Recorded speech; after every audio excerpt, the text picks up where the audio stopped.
Hi friends, welcome to my YouTube channel. ఈరోజు మన special recipe dosa. ఈ దోశకి సరిపడు పల్లీల చట్నీ కూడా ఎలా ప్రిపేర్ చేయాలో చూద్దాం. ఫస్ట్ దోశ ప్రిపేర్ చేసే విధానం చూద్దాం. ఇక్కడ నేను నల్ల నాటు మినపగుళ్ళు తీసుకున్నాను. ఇవి చాలా అంటే చాలా టేస్టీగా ఉంటాయి. సహజంగా దొరికే మినుములను పట్టించుకొని ఇలా చేస్తే నాటు మినపగుళ్ళు తయారవుతాయి. 1 కప్పు మినపగుళ్ళకి 1 కప్పు రైస్ వేస్తే సరిపోతుంది.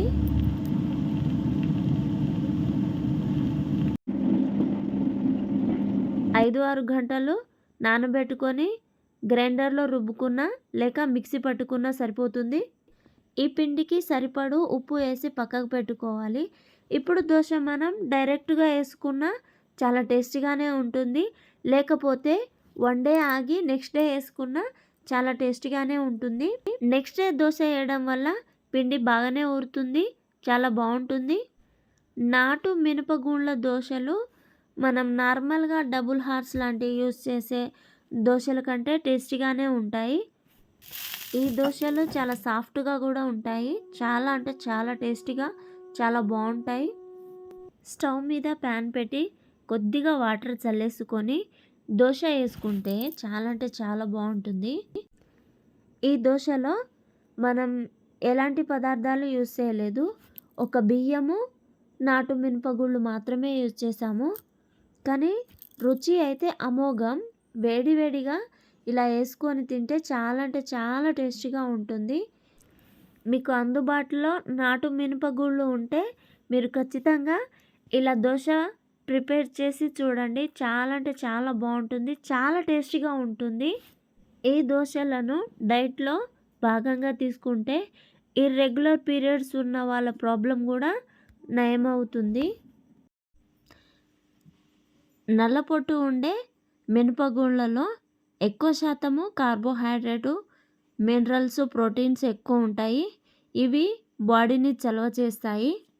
ఇలా దోశలు ఒకదాని తర్వాత ఒకటి వేసుకొని వేడివేడిగా తింటే చాలా బాగుంటాయి. ఈ దోశలకు కాంబినేషన్ పల్లీల చట్నీ చాలా బాగుంటుంది. ఈ పల్లీల చట్నీ ప్రిపేర్ చేసే విధానం చూద్దాం. ఇక్కడ నేను 1/2 కేజీ పల్లీల వరకు తీసుకున్నాను. మన ఇంట్లో వాళ్ళకి సరిపడే చట్నీ ప్రిపేర్ చేసే విధానాన్ని బట్టి మీరు పల్లీలు తీసుకోండి. పల్లీలని తీసుకొని ఇలా వేయించుకోవాలి. వేయించుకున్న తర్వాత దానిపై ఉండే పొట్టుని ఇలా ప్రెస్ చేస్తే పోతుంది. ఇలా మొత్తం క్లీన్ చేసుకొని దీన్ని పక్కకు పెట్టుకుందాం. ఈ 1/2 కేజీ పల్లీలకు గాను ఈ మిరపకాయలు సరిపోతుంది. కొద్దిగా కారం చట్నీ తినాలి అనుకునేవారు ఇంకొంచెం మిరపకాయలు పెంచుకుంటే సరిపోతుంది. ఇలా అయితే చిన్నపిల్లలు, పెద్దవాళ్ళు అందరూ తినవచ్చు. దీనికి సరిపోతుంది. ఇలా వేయించుకొని ఒక మిక్సీ జార్లో తీసుకోవాలి. ఇదే మిక్సీ జార్లో పల్లీలు కొంచెం వాటర్ వేసి మిక్సీ పట్టుకోవాలి. మధ్య మధ్యలో మనకి ఎంత క్వాంటిటీ కావాలో చూసి కూడా మిక్సీ పట్టుకొని పక్కకు పెట్టుకోవాలి. ఇప్పుడు తాలింపు పెట్టుకుందాం. మిరపకాయలు వేయించిన గిన్నెలోనే కొద్దిగా ఆయిల్ వేసేసి దాంట్లో ఎండుమిరపకాయలు, తాలింపు గింజలు, కరివేపాకు, జీలకర్ర ఇవన్నీ వేసి దీంట్లోనే మనం మిక్సీ పట్టిన పల్లీల చట్నీని వేసి కలిపేస్తే సరి. దీంట్లో మనం ఉప్పు వేయలేదు. ఉప్పు సరి చూసుకొని ఎంత పడుతుందో అంత వేసి కలిపేస్తే సరి. మనం ఇంకా పల్లీల చట్నీ రెడీ అయిపోయింది. మన దోశలు రెడీగా ఉన్నాయి. ఇప్పుడు తినడమే. ఇలా నాటు మినపగుళ్ళతో దోశ ప్రిపేర్ చేసి ఒకసారి టేస్ట్ చూడండి. చాలా బాగా నచ్చుతుంది మీకు. చాలా అంటే చాలా టేస్టీగా ఉంటాయి. ఈ వీడియో మీకు నచ్చితే please like, share and subscribe to my YouTube channel. మరిన్ని వీడియోస్ కోసం please subscribe my YouTube channel. Thank you.